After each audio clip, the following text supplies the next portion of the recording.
صحیح بخاری۔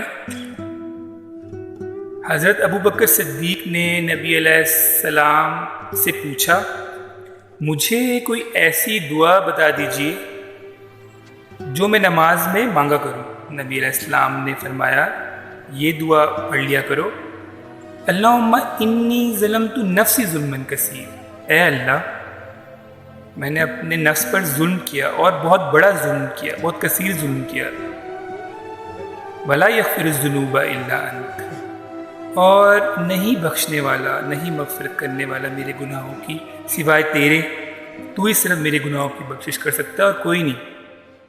فاغفر لی، بخش دے میرے گناہوں کو، مغفرت من عندک، اور مغفرت کر میری بھرپور اپنی طرف سے، ورحمنی، اور رحم فرما مجھ پر، انک انت الغفور الرحیم، بے شک و شبہ تو ہی رحم فرمانے والا ہے، سب سے زیادہ رحم فرمانے والا تو ہی ہے، بے شک و شبہ۔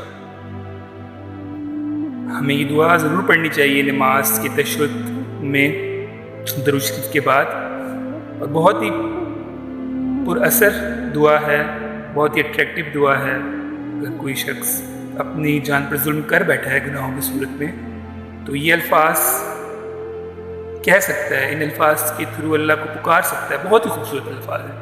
سبحانک اللہم و بحمدک، اشہد ان لا الہ الا انت، استغفرک و اتوب الیک، وما علینا الا البلاغ المبین۔